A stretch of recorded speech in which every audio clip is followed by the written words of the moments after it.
behalf of the League of Women Voters of the Reading area, I'd like to welcome you to the Candidate Forum for Shasta County Board of Supervisors, District 5. The election will be held on June 5th, 2018, and the vote-by-mail ballots are going out this week. The League of Women Voters is a nonpartisan organization dedicated to promoting informed and active participation in the political process. This is a forum. This is not a debate.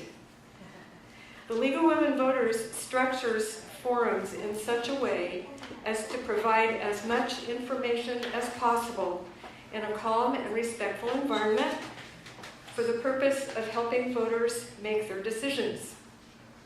My name is JEANNETTE LOGUE, and I'm the moderator for tonight. This is the League's standard format and the one that we'll be using this evening. Each candidate will make an initial presentation of up to 3 minutes about background, areas of concern, and reasons for running for this particular office. The order of speaking has already been determined by lot. Their statements will be timed, and the League of Women Voters timekeeper will hold up a white card indicating 1 minute remaining. White card. Is that green? Green.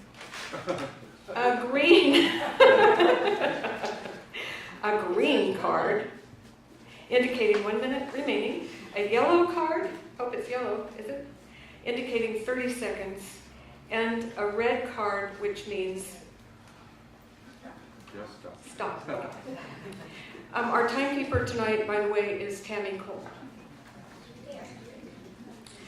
Audience members will be provided 3 by 5 cards. In case you didn't get one, put your hand up. We'll give you several on which to write your questions. Questions should have to do with Shasta County and the responsibilities of members of the Board of Supervisors. In other words, if you want to ask a question about Syria, you're in the wrong forum. Okay? Questions may not be directed to any specific candidate because all questions will be responded to by every candidate. Questions will be collected by a member or members of the League, Alice Bell, who's the president of this local league, co-president, and Sue Crandall. Sometimes questions that are submitted are gently reworded to combine several questions on the same topic. The cards will be given to me, and Janet Terrell and Janet O'Neill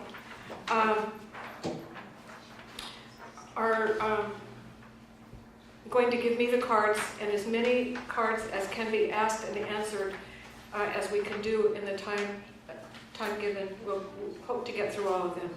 The questions directed to the candidates in rotating order so that the same person is not always the first to answer. Candidates will have 1 minute to respond to each question unless yours truly, the moderator, has determined that it's a question that absolutely has to have 2 minutes, in which case we'll do that. The timekeeper will help with the time. This forum will end with a closing statement of up to 2 minutes by each person with no rebuttal period.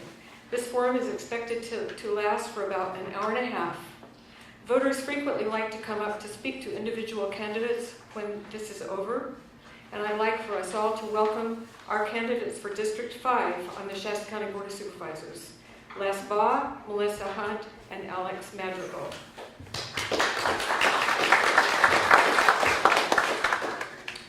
Now we're going to begin with the opening statements of up to 3 minutes each. The order for the opening statements is Melissa Hunt, Alex Madrigal, and Les Baugh. Melissa? Good evening. Is this on? Is it on now? Testing? Good evening. My name is Melissa Hunt. I was born and raised in Shasta County. When I was born, we lived in Igo. Elementary school years were spent in Lakehead. Junior high and high school was spent in Cottonwood. And after college, I came back, and I've always been in Anderson. I've been on the Anderson City Council for the last 10, 11 years, and Anderson is thriving. We're doing awesome things. And I am running for the Board of Supervisors because we need to turn Shasta County around as well. There's all kinds of creative, proactive things that we've done at the city level in Anderson that we can easily do on the county level and turn our county around. We need to pay attention to it and take care of it. We need to get new businesses. We need to be proactive. We need to help our citizens and not collect a fee. That is exactly why I'm running. I think we can do Shasta County a lot better than we are, and Anderson is thriving. Let's turn our county around as well. Thank you. Thanks, Melissa. Alex. Hello. Is this on? I don't think so. Hello. Oh. Hello. I'm Alex Madrigal. I've been a resident of Shasta County for over 30 years. I grew up in Shingletown. I still live there. I went to Black Butte School, Foothill when it was a Reading, and I went to Shasta College. I'm a local real estate agent. I also sat on the local school board for about 5 or 6 years. I was president for about 4. So one of my top priorities will be education, along with public safety and being business friendly. The reason why I'm running, my oldest son, well, let me back up. I had 3 kids, and I'm a grandfather of 2. My oldest son was at a park in the library, and he gave me a call and said, "Dad, I'm thinking about moving my family out of Shasta County because of the open drug use and the crime that is plaguing our county." That changed my life forever. We can no longer sit back and lead from the rear. We can't play catch up anymore. We have to be proactive. We have to be ahead. I will lead from the front. I will tackle every issue head on, and that's why I'm running. Thank you. Thank you, Alex. Les?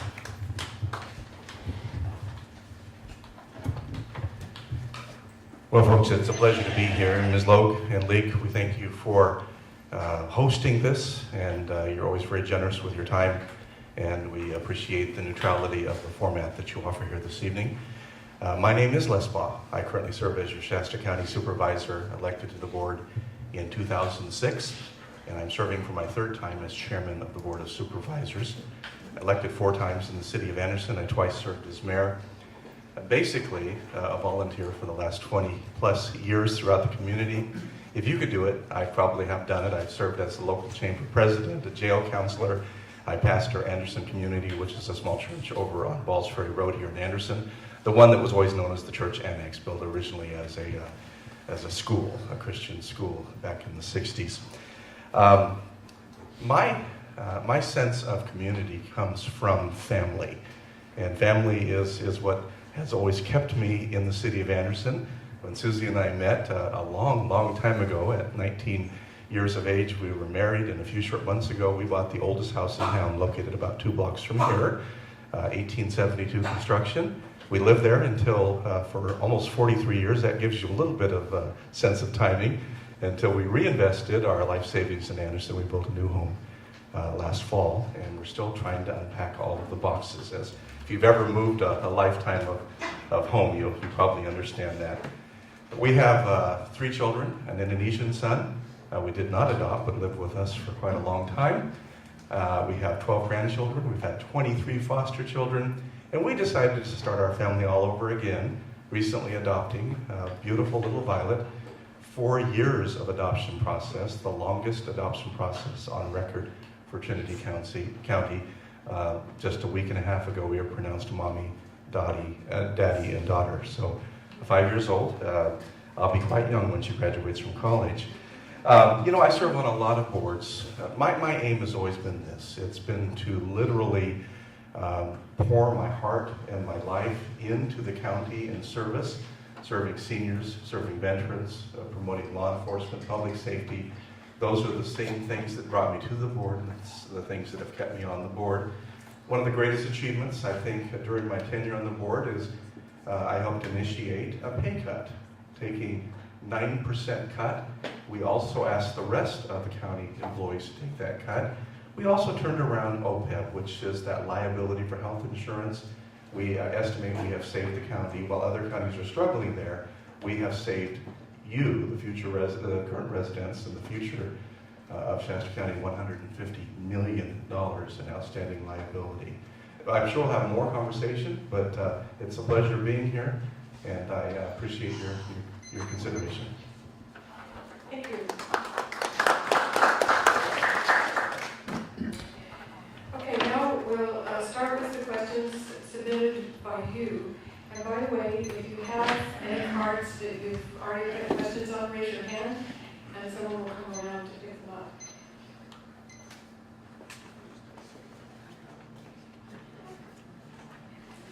Okay, the order for the first question is going to be Alex, Les, and Melissa.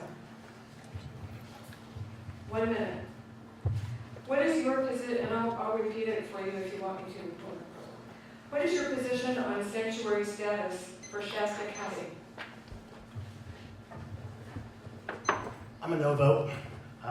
If I could back up a little bit. My father came from Mexico.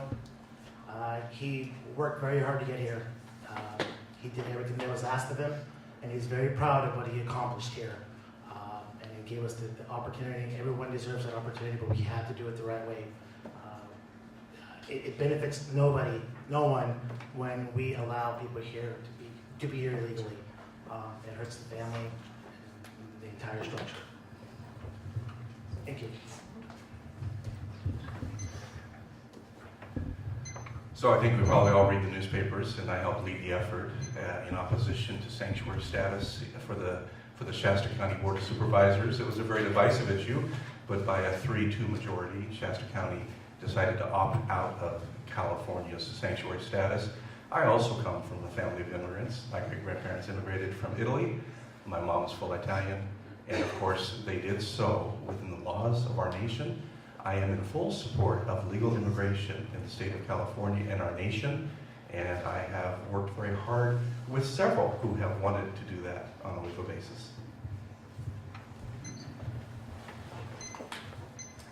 So sanctuary cities was in the news lately, mainly because Los Alamitos in Southern California, Orange County, brought it forward.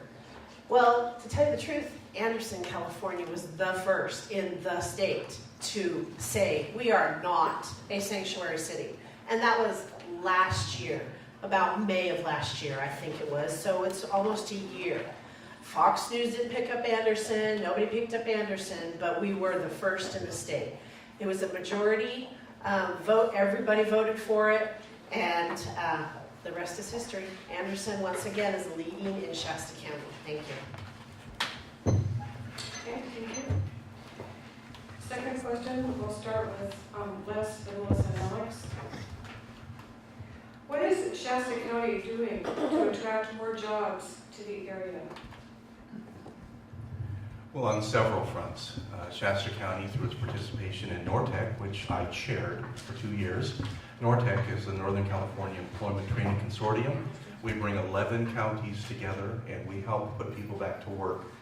Literally, in the 12 years I've been on that board, we have put in those 11 counties thousands, tens of thousands of folks back to work at a good job, retrained to be able to enjoy fruitful employment. We also work with various contractors. A project that I helped lead south of town, the Anderson Ridge Project, will put $3 million worth of infrastructure right on the outskirts of Anderson and build another 100 brand new homes. I could go on and on and on. My wife recently and I recently met with a group of folks that are interested in developing $100 million worth of assets just a little bit north of Anderson. That's on an ongoing basis. What is Shasta County doing to bring jobs?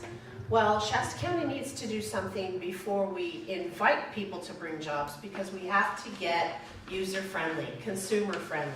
We have to change a culture in the county that says, this is what we've done in Anderson. Our attitude in Anderson is, hi, how can we help you get to where you need to go on your property. How can we help you? Shasta County's attitude right now is to collect the fee. This is not about collecting fees. It's about helping people. And right now, that is the biggest attitude. Change. We've got a reputation because we're not user-friendly. So my first thing for job change and getting jobs to Shasta County is changing the attitude of the public, everything. And sorry, I got nervous, and now she's putting a stop at me. I'm sorry, but changing the whole attitude at Shasta County of how can we help you, not I'm here to collect your fee. Thank you. Goodness. Shasta County is hurting our business. We're not business friendly. We can talk about any industry. We have a business up in Shingletown where I live is trying to open their doors. The county is dragging their feet. They're paying rent already, probably paying for the equipment, and no business. We're setting them up for failure. We have to open it up. We have to streamline. We have to get into the planning department. And that's the first thing I'll do. I'm going to check the permits, the whole process. My goal is to job shadow them, see what we can do better. Thank you. Okay, thank you. Melissa, Alex, and Les will get the next question in order.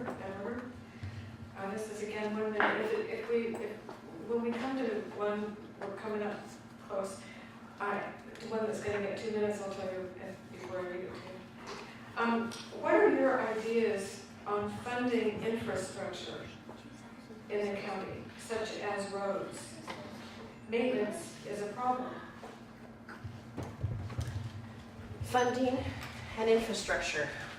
Well, we just, one more step farther, we just got an okay step, funding 3 lanes of traffic, 6 lanes of traffic from the Cottonwood Hills to Bonneview. We're one step closer to that. That is the gas tax funds. So we're fighting that gas tax funds. So we also were really quick to get information in, get application in, so we can get that funded and be first in line. I will also say that we need a grant writer in Shasta County to go up. There are funds out there to be gotten, and we are not actively pursuing them. There are ways to get them, and that is the first step, is grant writers. Thank you. Can you repeat the question? Sure. What are your ideas about funding infrastructure in the county, such as roads? Maintenance is a problem. Unfortunately, I'm not for the gas tax. I think we should have plenty of money in our budget that comes from California. I ride a bicycle up and down and through Anderson, up to 44. Our roads are horrible. Should be priority. One thing I would like to see, a more visible bike lane. I'm a true believer in show the road, so I would definitely look into pouring funding into the road systems.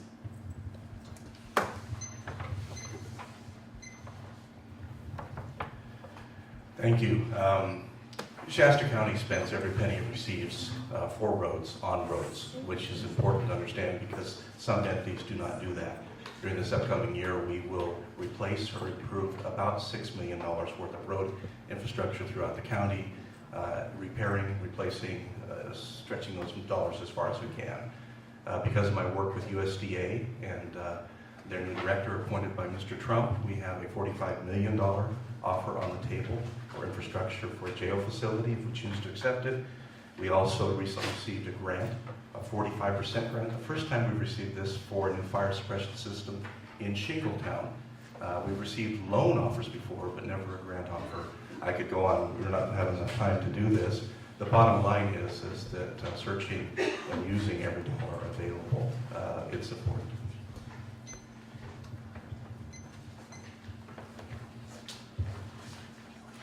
Our next question is about the jail, and this will be 1 minute. And start with Melissa, right? Oh, I thought it was out, but okay. Give it to me.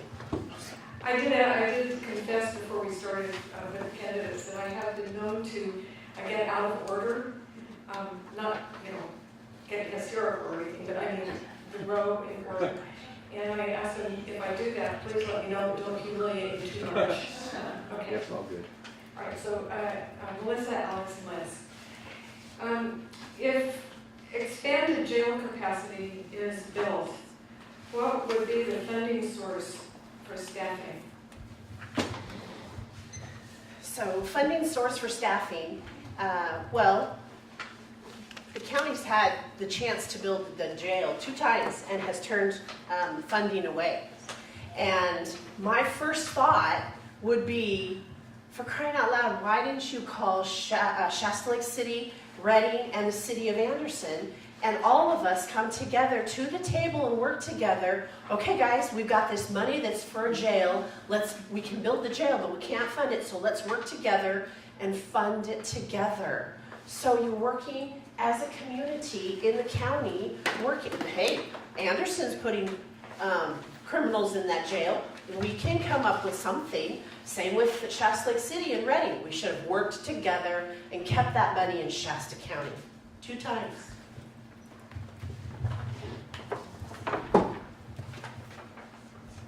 Funding the jail is not going to make a difference. We have to start with the people committing the crimes and people with mental illness. We have to start there. We should pour money into getting those people the help that they need, getting to the places where they're going to have the best chance for a recovery. Our jail will be filled up within a matter of weeks, and we're doing the same thing, arresting and releasing, and it's just going to cost us even more money. So that's where I would start. That's where I will start is dealing with the crime, keep these people off the street through the services, through helping them. Of course, we all know that we're already spending upwards of $20 million plus in rehabilitation in Shasta County. We do need more jail beds. It's the only thing that we can put that will hold people accountable. 60 beds are on the table. They will be completed. We've authorized $1 million for the infrastructure improvements, and we have the money in the budget for the operating overhead already. That's not a question. We also have a juvenile rehabilitation facility.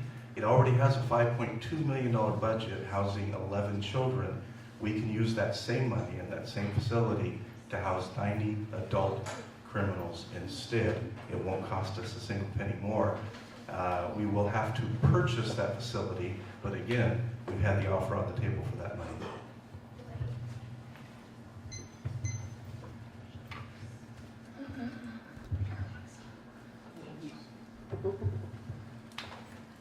Where am I? Alex. So now, Alex. Okay. Yes. Okay, this is a 2-minute response. What is your position on legalizing medicinal and/or recreational marijuana in Shasta County? Marijuana or cannabis is legal in California. If we take money from them in the form of taxes, we should treat them like a business. Open it up. Let's get educated about cannabis. This back and forth that we don't know what the law is, this is the law, no. We need to educate ourselves when it comes to the marijuana industry. That's where I stand. Let's treat them like a business and let's work with them. They deserve a voice. So if you follow local government politics decision making, you will know that I led and championed along with our sheriff against legalizing medical marijuana within Shasta County. Yes, Proposition 64 allows that, but we decided to opt out of that and not allow it to be grown outdoors. Very limited, complying with the law, not expanding it into business within the county. I still stand on that in terms of both medical and recreational. We can make millions of dollars in taxes, millions and millions. Do some research, take a look at the state of Colorado, who was on the forefront. They thought they would only take in about $100 million. They're taking in nearly twice that amount. but their bills are nearly another 50% beyond that, dealing with the social issues, the jail issues, the increased crime, the increased DUI, the increased challenges throughout the state have caused most of the counties to now reevaluate and also opt out of the system on a statewide basis. I remain not in favor of expanding that within Shasta County.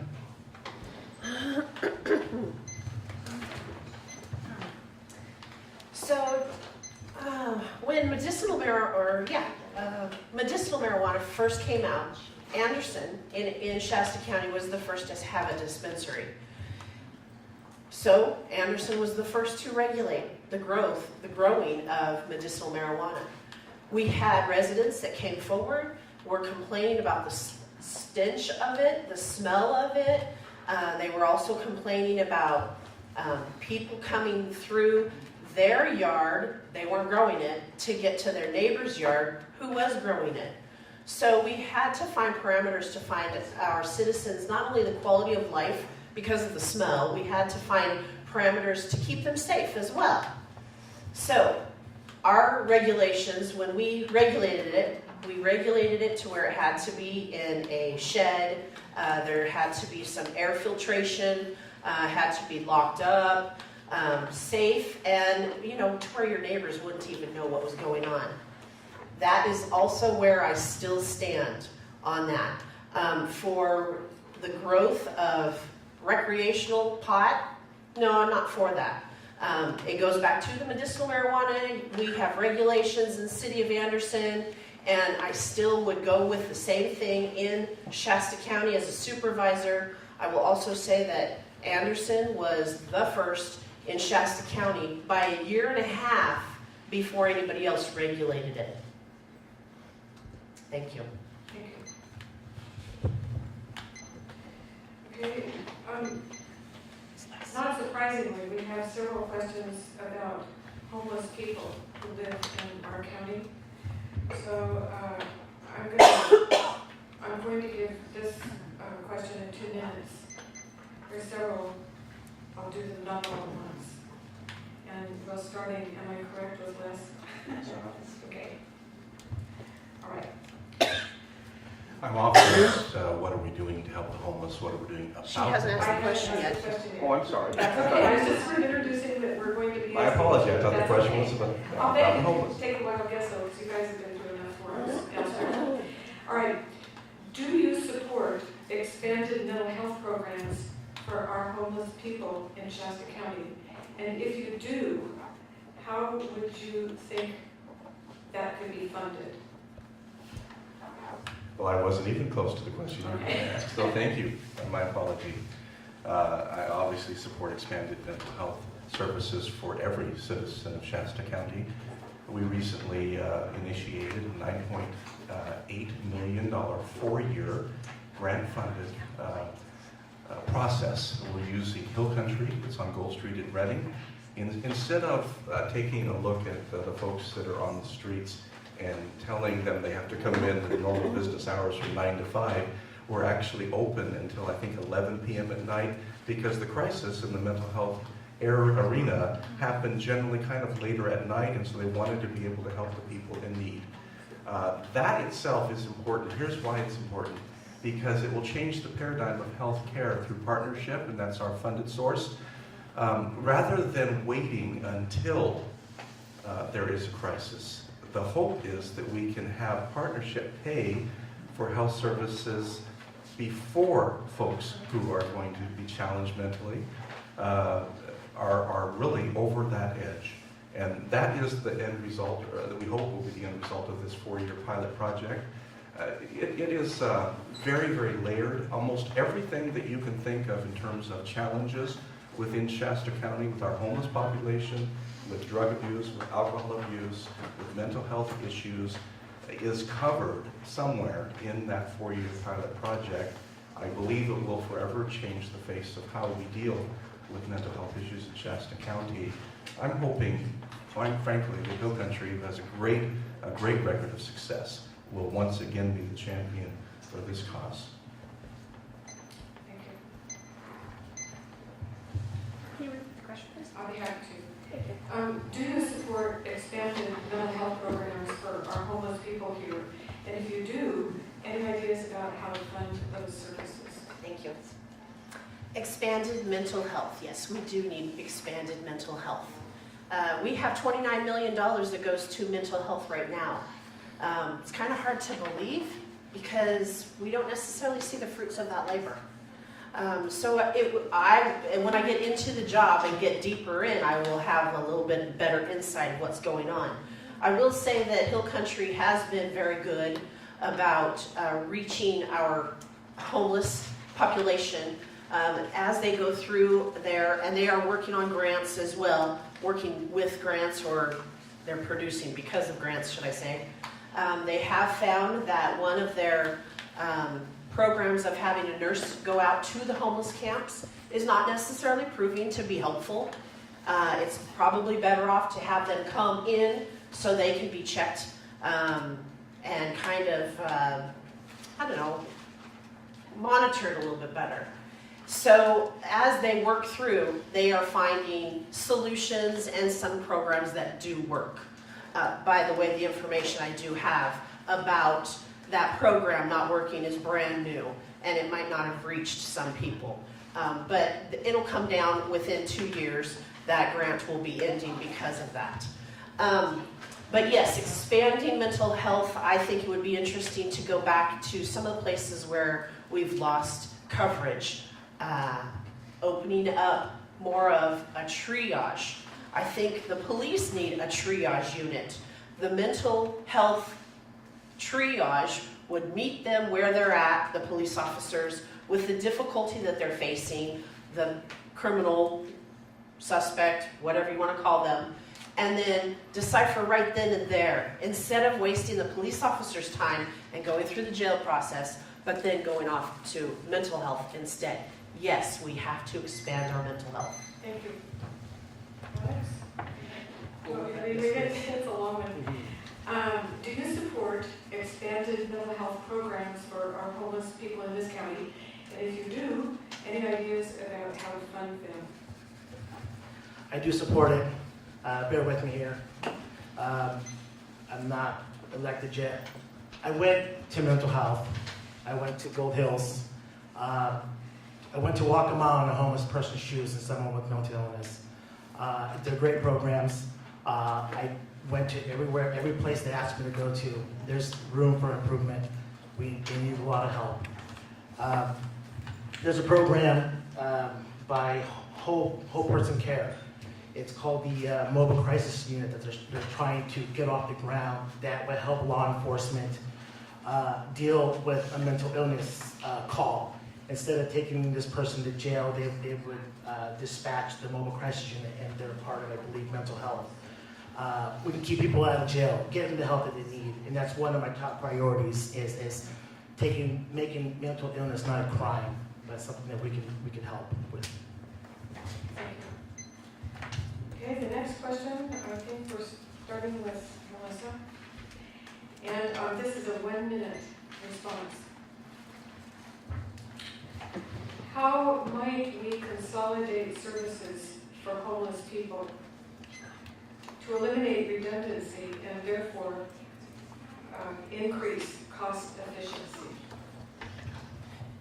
It needs to be done, doesn't it?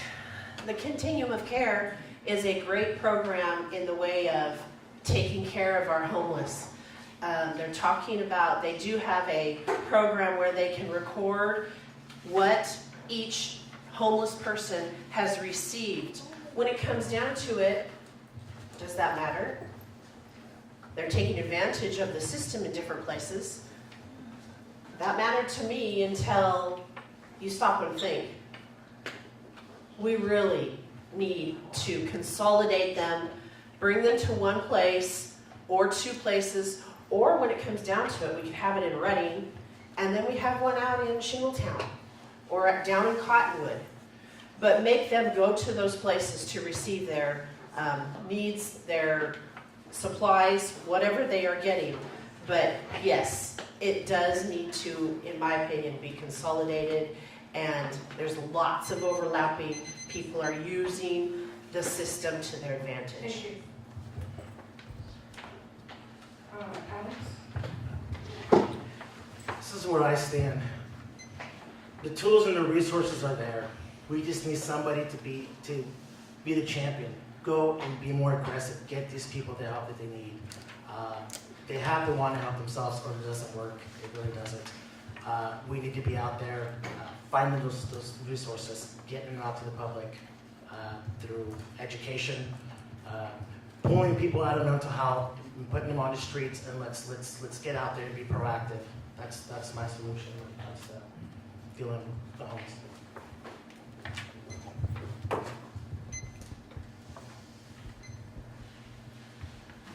So the Health Management Information System has been funded, and it is expanded into all of the participants in the continuum of care. And there are 30-plus participants. It would be impossible to bring them all into a single place. They all have various functions. What the HMIS does and will do as it's implemented, it will keep people from being able to take advantage, which they do today. That is a true statement. You will have to record and report when you receive a service, and that information will be shared with each of the partners that are servicing the homeless population to avoid overlap and repeating that same process. So if you're at ACCA in Anderson, they'll have you on their record, they'll bring you into it, and the folks in Reading will also know that you've already picked up a box of food in Anderson. So no duplication of services. The mission will be using the system with like Catholic Social Services. You name it. Anyone who services the homeless population will come together through HMIS. Thank you. For a drastic change of topic, and this will be a 2-minute response. And we're starting with, I think, Alex. Has Shasta County adequately addressed environmental issues in this area? And if not, do you have ideas?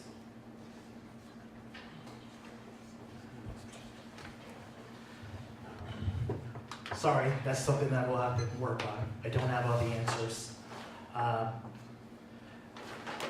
Yes, I'm sorry, but I'll have to get back to you on that one.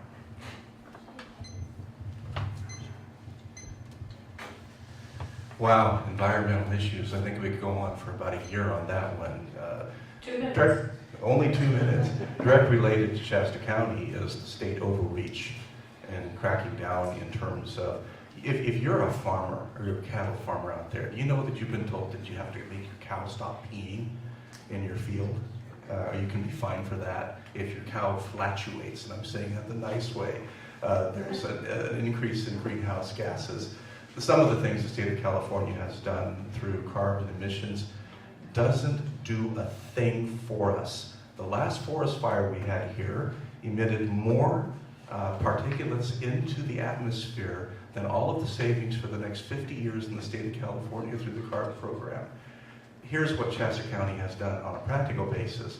We have gone after the illegal growers that pollute our streams and our watersheds with caustic chemicals, and we stop them from doing that. We pull up the systems.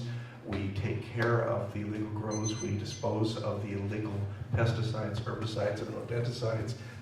That's what we do on a practical daily basis.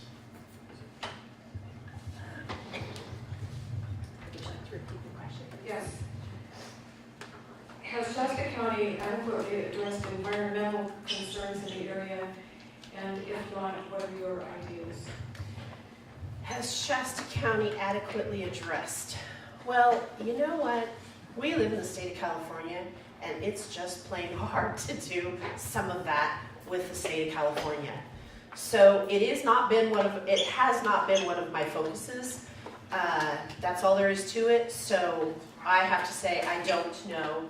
And when it comes down to it, I have come from a place where you think outside the box, you get creative, and we have gotten creative in the city where I'm from to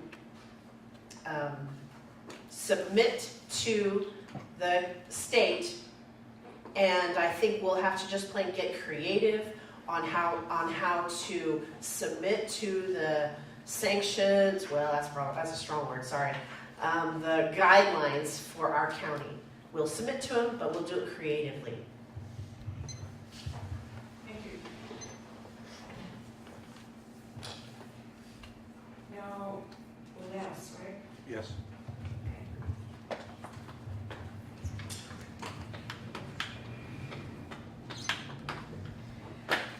You're probably each going to want me to reread this, but it's a little long. We're sort of shifting gears again. The Board of Supervisors must approve or deny all rezoning amendments in the unincorporated areas of Shasta County. Would you define, 2-minute answer, by the way, sorry, 2 minutes.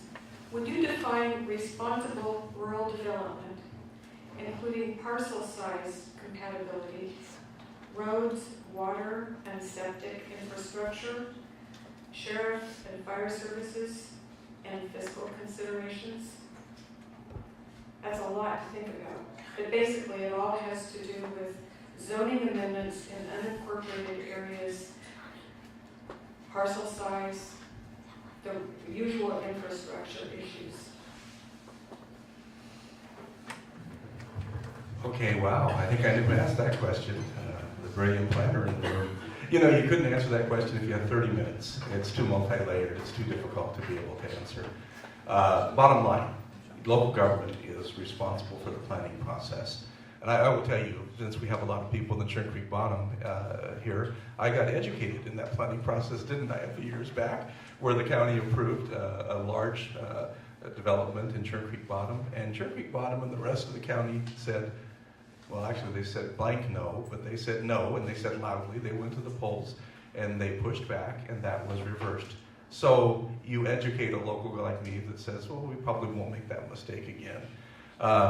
Folks, it's a two-edged sword. We have the responsibility for adequate planning, but we also have to listen to the community that says, we don't care what you think should go there. We don't want this to change in our community. So it's a combination of, I think, the responsible process and the political process, and put them both together to try to determine what you can do for the future within each area.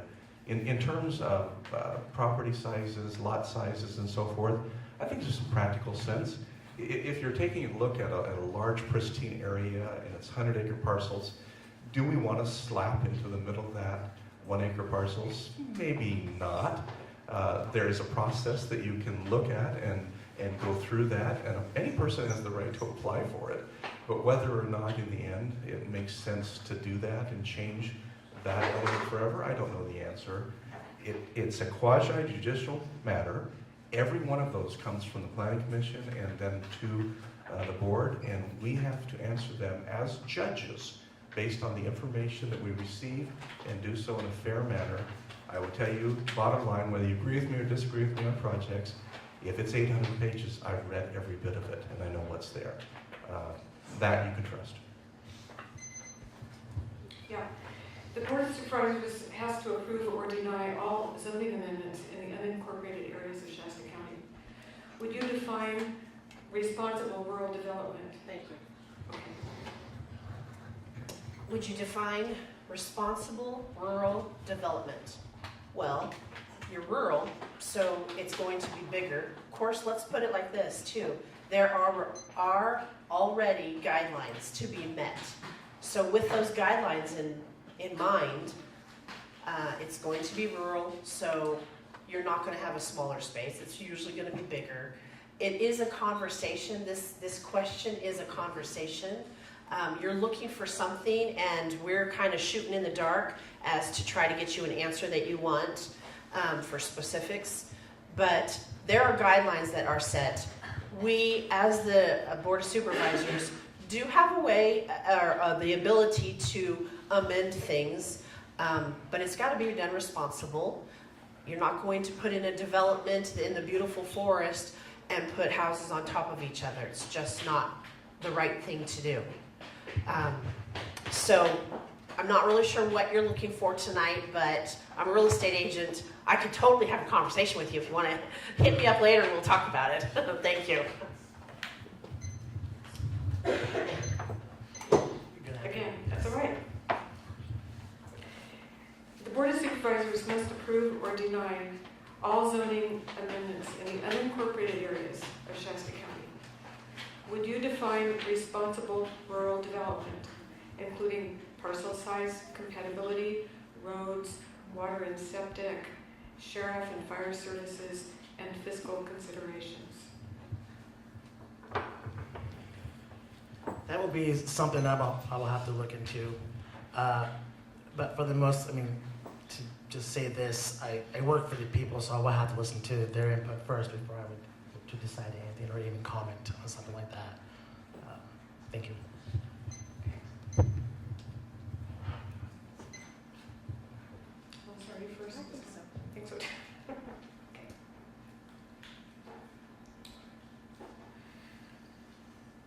Okay. There are obviously a lot of people in this audience who are concerned about zoning. So we're going to talk about zoning issues for a few minutes here. This is going to be a 1-minute response. Tell us your thinking about the proposed casino project and the nearby retail center along I-5. Okay, to be honest with you, this is a painful question to me. It's painful because I haven't taken a stand on it. I was asked it for the first time a couple of days ago, and that is Churn Creek Bottom area. Churn Creek Bottom area residents have stood up and taken a stand against this of development in an area that's not this area that is spoken about in this question. And they were not listened to initially. So they went to the voters, and the voters spoke and agreed with them. And so as a person that is elected by the residents, I would stand with the residents, and I would support what the residents say. And if they said no development, I would say no development. Thank you. Back to Churn Creek. I stand by the people from the Churn Creek Bottom. I've been able to talk to them about, past issues that were going on, and I agree with them 100%.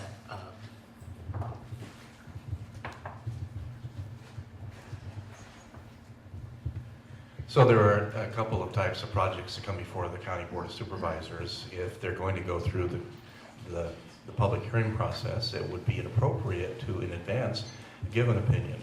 In this case, I don't believe that this process or this project will ever hit the County Board of Supervisors because we have no jurisdiction over trust lands.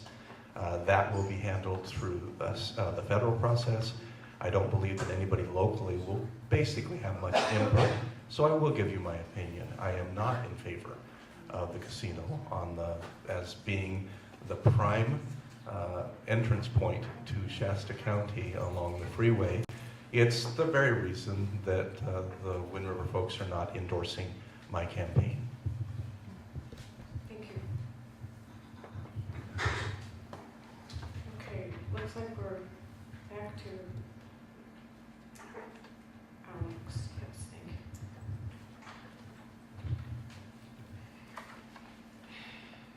Okay.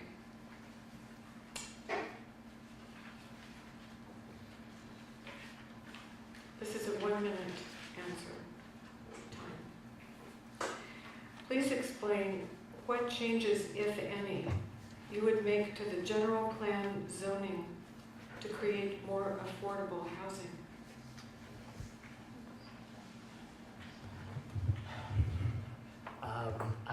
I'm new to this. I'd have to be in there and get educated before I make a decision like that.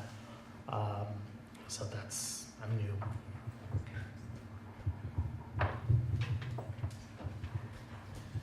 Affordable housing in the state of California is an oxymoron. It literally doesn't exist any longer in my mind because of the tremendous amount of cost involved in building. However, every county is required in its general plan to have a housing element, and we're currently in that process. It'll come to the board later this year for approval. It requires that we identify properties and areas that can receive, if a person is willing to invest, affordable housing. But we can do more than that. We can actually partner, and we have. Just at last week's board meeting, we partnered one more time with the City of Reading, North Valley Catholic Social Services, to add additional low-income mental health housing on our project that's in downtown Reading. We already did that about 3 years ago. It's built, it's full. It's slow going. That only accounts for another 50, 60 homes, but it's 50 or 60 more than we had before. We continue to partner in that way using tax credits and available grant dollars and opportunity with our community partners. Yes. Please explain what changes, if any, you would make to the general plan zoning to create more affordable housing. Where I come from, Anderson, one project can be enough affordable housing for 5 years. We have 5-year implements that we're supposed to meet, or goals that we're supposed to meet, and one development can meet that. We just covered that in Anderson. Would we change it in the in Shasta County as a supervisor? To be honest, I haven't looked into it at Shasta County level. I know how to do it at the city level, and we would be doing the same thing at the county level. Thank you.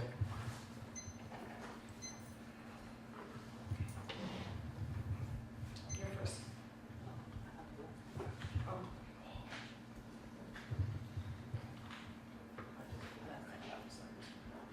Did you? I'm completely screwed up here. So you answered first, right?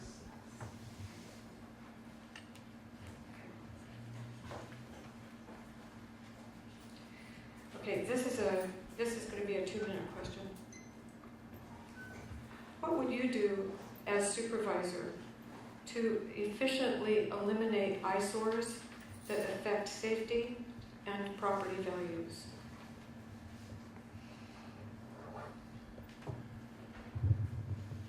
So we're talking code enforcement. Code enforcement in Shasta County, as it is within the rest of the state of California and every city in California, is a lengthy, layered legal process. At the very minimum, it takes about a year to force a property owner to clean up their property. I have a huge, lengthy record of doing so. In Shingletown alone, I'll tell you, there was one resident that I've moved around 5 times, actually ended up in prison, and so that eliminated the issue. Even part of his move, he created 11 acres of junk. We forced him off, we forced compliance, we actually tore down one of the homes, we emptied the property, we liened the property, we sold the property at auction. This is a process. You have to be determined and strong-willed. You can't give in. Another place right down here on Riverland, all it took was a phone call. I gave them a phone call and said, your neighbors are complaining about you. Can't you just clean up that messy yard? And guess what? They started that weekend. And about 2 weeks later, they had it cleaned. Every case is different. There are over 1,000 current code violation complaints in Shasta County that we are legally responsible for following through with every single one. Yes. What would you do as supervisor to efficiently eliminate eyesores that affect safety and property values? Eyesores that affect safety and property values. Driving to work. Oh my goodness, I apologize. My phone's ringing. Whoops, sorry. Driving to work, I can tell you there's 2 on my route to work, and they are right smack on 273. They are a huge eyesore. The homeless have come and gone and torn things out and made it a mess. And by golly, that is affecting our property values. Does people driving through, should I move to Shasta County and bring my business here? They're going to see those eyesores. Those need to go. There has not been any pressure on those property owners. There's another one where the Christmas child was a huge abuse case a couple of years ago. That property is got a what do you call it where they just collect a bunch of stuff? A hoarder. There is a hoarder on that property, and it has expanded. It's huge, and it's all trash. And that needs to be attended to. We've done it in Anderson. If it's a drug house, we start pressuring the property owner. Pretty soon that relative of property owner was out, and then she was selling her property. You keep on them, you pressure them until something happens. And we won't let things, especially that's way out in the view of everybody, sit there. It's just disgusting. And it's beautiful agriculture land, and it's got this yucky house in the middle of it, being torn down by the homeless, not, on purpose. So, yes, I'll be going after that kind of stuff. I'm not really big into taking people's property and knocking their buildings down. I mean, a person has a right. But at the same time, being more aggressive, more vocal about it, this is our community, this is our county, and, we have laws that we have to follow, and so should they, but be more proactive. That's how I would handle it. Okay. I don't know why I hand it to you all the time. That's not right there. Melissa? You get the first, Oh, I think. Do you? Yes. okay. Right. Thank you. All right. What ideas do you have to support and enhance agriculture in Shasta County? Time. 1 minute. Thank you. Sorry. I was waiting. To enhance agriculture, first of all, is protect the agriculture land. That's all there is to it. Protect it. Use it. Encourage farmers markets. That's the lifestyle we like.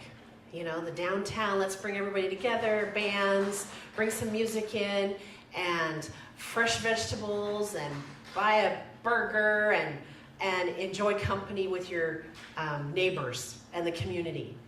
I will support agriculture, and I will protect agriculture.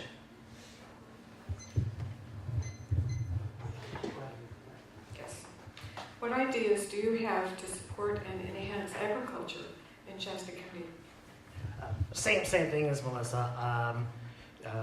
Let's promote the farmers market, organic, anything like that. It's very important. One other thing I would like to promote is health, well and health living. I eat healthy. I ride a bicycle, and it's very important that we get more of the fresh vegetables and the fruits out there for all of us to enjoy.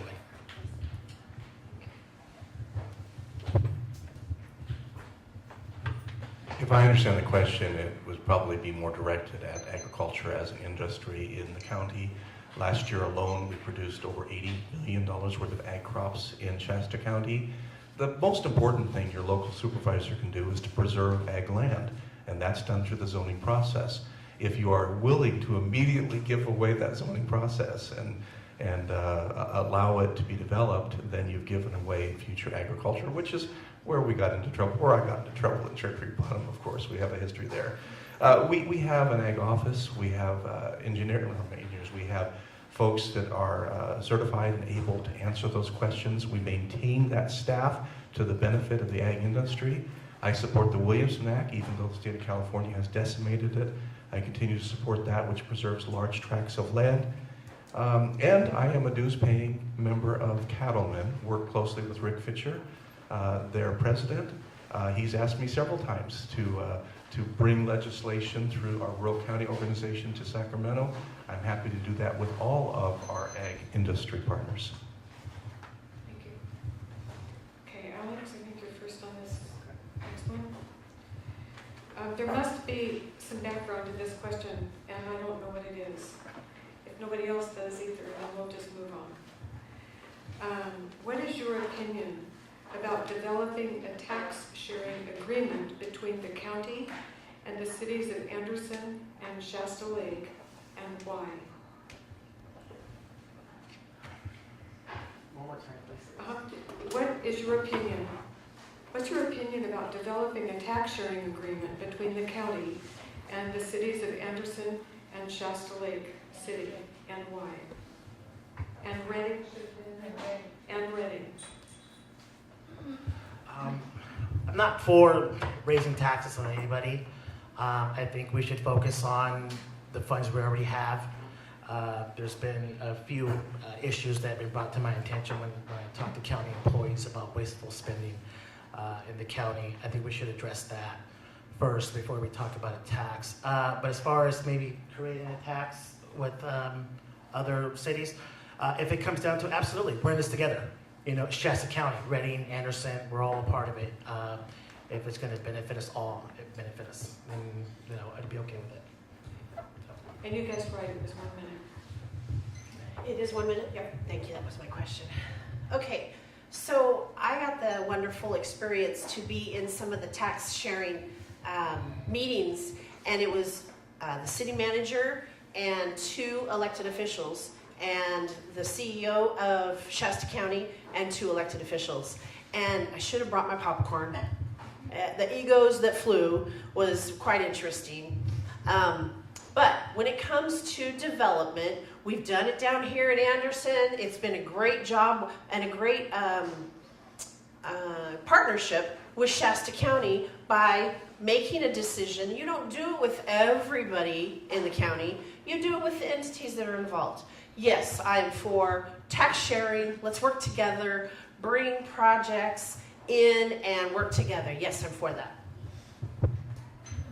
I think the question is probably directed at the overall ongoing, probably a 20-year conversation about sharing taxes between all the local entities, and basically failed because everybody put their bulldogs in the room who didn't like each other, and they fought, and the egos were too big to get through the door, and they did not succeed. The first bona fide tax sharing agreement happened in my district, District 5, between Shasta County and the city of Anderson on the annexed property around the roundabout here, the additional 380 acres. A bona fide tax sharing agreement whereby the city could continue to develop that property annexed into the city of Anderson, and the county would continue to share a small portion of those taxes as that industrial land develops. That was the first real agreement we've had since our second real bona fide tax sharing agreement. I predict that a county-wide one will never be achieved because of the tremendous egos. And the bottom line is the county's responsible legally for all of the social services. The cities know that. They don't have to share in that. So will they ever really come to the table to pay for a jail? The answer is no. Okay. Les, we somehow or other got a little bit mixed up here. So the next question, you're going to go first, then Melissa, then Alex. I'm okay with that. Okay, all right. And this is a 2-minute response. In your opinion, what is the #1 challenge facing Shasta County today? And what ideas do you have in working to address this challenge? We've already slightly covered that. People want to feel safe in their homes, where they live, where they work, and they play. If you go out into the community and you're afraid to approach a core area for shopping, then you are not going to approach that area anymore. It's no longer safe. I grew up in Reading, South City Park. My parents sent me there as a 5-year-old with my older brother to play tennis. Would I send my 5-year-old there? The answer is no. So public safety remains the #1 issue. It's complicated because of AB 109, Prop 47, Prop 57, and the amount of folks that are out on our streets creating crime on a daily basis. Jail beds play into that issue. That's why that continues to be the focus, and the increased focus on mental health issues and being able to genuinely deal with the needs of the homeless population, not simply saying you don't exist and go away, but finding ways to be able to get them into housing, to put them to work, allow them to become tax-paying citizens, help them with their needs, but not give away the store. We can't do that either. We have to balance that because guess what, folks? Shasta County does not have unlimited resources to be able to spend in this arena. But through our partners, like the Mission and North Valley Catholic Social Services, we have been able, in the last 3 years, and this number is just in my brain, but something like approaching 300 people we've helped remove from the street. That's the Shasta County and its partnership effort. That's in addition to the Mission effort, which is about a similar number. So we're making some strides. It's hard, it's difficult, but making some strides to take care of these issues.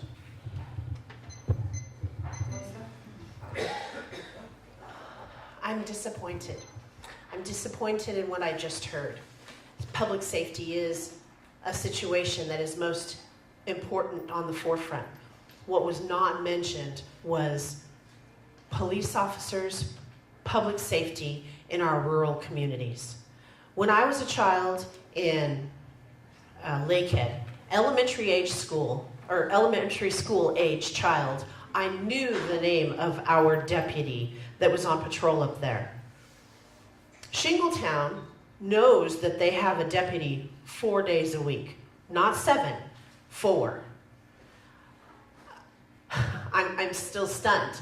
So Happy Valley, Lakehead, Cottonwood, and Shingletown have all created community watch programs for a reason, because they have no public safety. Public safety has to go out to these rural communities. We have to be proactive about patrolling. If we're proactive in patrolling, we push away the undesirable element that is in the communities in the outskirts. Yes, all the rest is going to fall into place and definitely is important, but man, we need officers on the street in our rural communities. Thank you.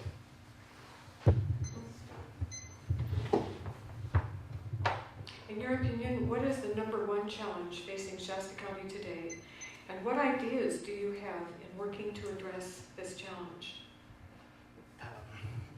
Education is the most important thing to me. Our teachers and our students have been forgotten. We have to keep our youth engaged, otherwise they fall into the system and we get crime, drug use, and just chaos. What I would do is I would put more mental health services into our school districts. Our teachers' only job should be to teach, not be behavioral therapists, not having to deal with special needs. We need our school districts to have those people in place so they can teach. Thank you. Okay, the next question will be on Melissa, Alex, and Les. Melissa, Yes. Alex, and Les. I'm not sure, I'm ignorant on this topic, if counties have anything to do with this question. But I'm asking it anyway, because who knows? In light of recent discussions about dividing the state, do you support the concept of a state of Jefferson? Do I support the state of Jefferson? Yes, I do. I do because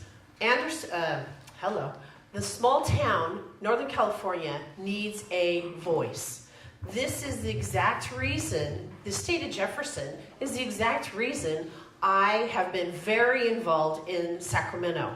As a counselor, as a council member, I go to Sacramento, and I'm very involved in the League of California Cities. At this point in time, the League is a lobbyist, and they represent all incorporated cities in California. There are, I think, 6 divisions. I don't know how many divisions there are, but right now I'm the president of the Sacramento Valley Division, which is Sacramento up to the border of Oregon. And I have been involved because we need a voice. Yes, for that reason, I'm supporting the state of Jefferson. I'm a California boy. I love California. But I'm open-minded. I'll listen to anybody and anything you have to say. But all I ask is you educate me. And if you need a voice, I'll be your voice. I'll walk with you. And that's how I feel about the state of Jefferson. Educate me.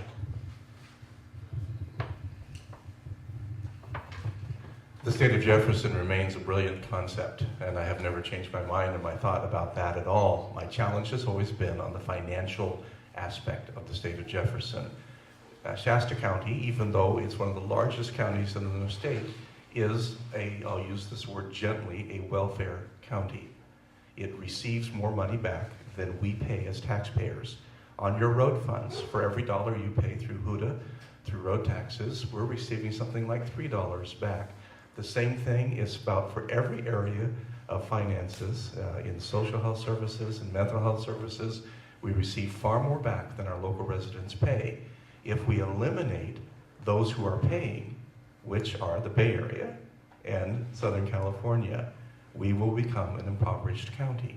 Now, if we could find a way around that, I love the concept, but I haven't been able to find a way around that. The folks say, well, we'll just sell the forest lands. Just because we become state of Jeffersons doesn't mean that we own the forest. We don't own the water. We never have. Those are owned by the state and by the federal government mostly. Thank you.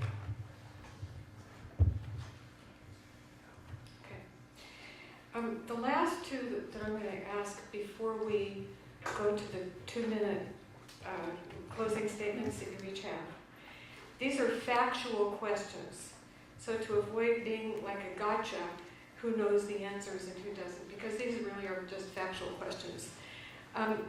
Do county supervisors, are county supervisors compensated in any way? Does any of you? Yes. It's a paid position. And how much is that? 54,000. 53, 60. Okay. Did everybody have the answers? $53,000, $54,000. Yes, it is a compensated position. And do you get Benefits? Absolutely. What does that mean? Complete benefits. Complete benefits. Retirement. Travel medical. reimbursement, phone, I believe. No, travel reimbursement's not true. It's not. No, we're not reimbursed for any of our expenses within the county. Those are paid at our own So expenses. is it health care, Healthcare. health insurance? And retirement. Retirement vests at 5 years for an elected official. So in order to vest, you have to be elected twice. Okay, and that was the second question was, do county supervisors participate in a public pension plan? Yes. Sounds like yes. Yes. Okay. Before we go to the closing statements, I'm going to take an opportunity to say something here to everybody. We're really lucky in Shasta County that in our Board of Supervisors races, we have more than one person who's running. It's really tough to put yourself out there and to be a candidate for public office, which very often is a thankless job if you happen to get elected. Plus, it costs money and people have to ask for donations. It's really tough. So, as a representative of the League of Women Voters tonight, I want to thank all three of you for putting yourself in the position of asking for support so that you can offer some public service in a position where you know if you get elected, there are going to be a lot of people who don't like anything that you do, and there will be some people who like some of the things that you do. So thank you for your willingness to run for public office.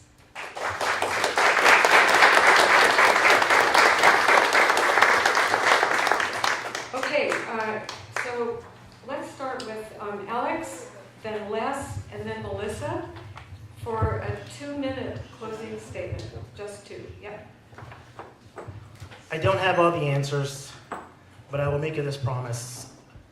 I will do my best to find the answers. And I will do my work in the community. And I will come in with an open mind. Because it's not about me. It's about what's best for Shasta County. I have a loud voice and a big personality, and I know I can move Shasta County in a positive way. I just need to change. We need to change the face of government. And I feel that I am that new face, and I have an electric energy. Thank you.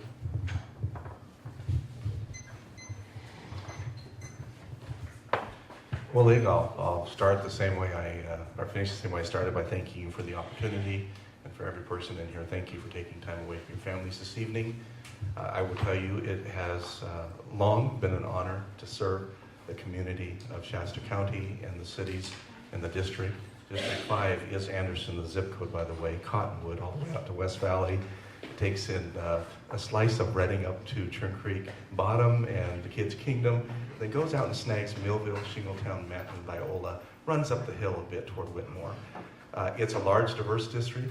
It takes me about an hour and a half to get from one far point to the other. I go wherever I'm asked, as often as I'm asked, generally attending half a dozen events every week. I love what I do. The diversity of the job, making a $30 or $40 million decision on Tuesday morning, and then this next Tuesday afternoon, I have the opportunity to go visit a 78-year-old lady who's having challenges with her front porch and the zoning at the building department. And so I will go visit her personally and talk to her about those problems, take a look, take pictures, and ask for our folks to come up there and solve the problem. Bottom line, that's what a supervisor does. A supervisor responds, makes themselves available, understands the issues, tries to become educated. We're lay people, but we still try to be as involved as in many things as possible. The number one thing, I think, is to communicate. My cell number is 515-0702. It's the most widely known private cell number in Shasta County. I've even put it on television several times. 515-0702. If you need me, just call me. I will actually answer the phone. You don't have to go through somebody else. If I'm in a meeting, I will call you back. And by the way, I'm in a lot of meetings because I don't waste time on this life as a supervisor. I have purposely asked to be appointed to every agency that I could make a difference in, from Sacramento to the Oregon County line, and I have made a difference. Thank you for continuing to support me. Much appreciated.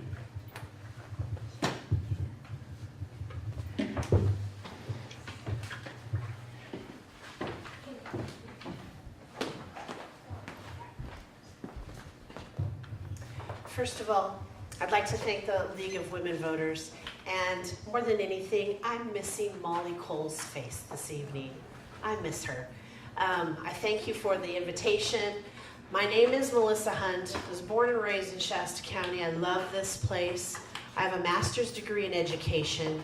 I was a teacher, teaching 4th grade, California state history. Little did I know, politics was growing in my gut, and I love this. The teacher part of me loves to be moving forward and learning all kinds of things. I have a lot of energy. I'm new to the politics. That's not who I was. I was a teacher in the classroom with I couldn't tell you who was in leadership in my town, but I can tell you now, and it's been a joy to serve in Anderson. It's been a joy to serve in Anderson and see Anderson completely turn around. We are thriving. I'm running because we need to turn this county around. People in the rural areas are on edge. They're on edge for their safety. We need to rise to that occasion and take care of them and get public safety out there. 10 years ago, before the incumbent came into office, there was 2 officers on patrol full-time in Shingletown. Why is that not happening now? We've gone through the recession. We should have that full-time now. I had an agenda item that had the date on the Anderson City Council this week. I had an agenda item, a piece of paper had the date of 1986. What were you doing in 1986? That piece of paper said this person was the mayor in Anderson. He's a politician, and he's been around for a long time. Sometimes it's just time for change. And get some new ideas and some fresh ideas and bring them in. Time for change. Let's turn Shasta County around. Thank you. Well, thanks to all 3 of you very much, very much. And before you go, 3 things. First of all, materials about our candidates are on the table just outside that door. Secondly, there's a bunch of materials from the League of Women Voters on the back table inside this room. On this piece of paper, you'll see the size and color over there. The top part tells where and when the additional forums that are League of Women Voters forums will be for the rest of this season. And then there are nonpartisan websites that are listed down here below. In case you don't know, the League of Women Voters does take positions on ballot propositions occasionally. In fact, we give free public forums on those that are informational. Sometimes there's a position, sometimes they're not. We never, ever, ever endorse a political candidate. No matter what office it is not done by the League. So there is one particular online resource that our member Emily Davis wants to tell you just a bit about. And then right now, I'm going to say to you, thank you so much for coming, and it's great to see so many people here for the Board of Supervisors Forum District 5. Thank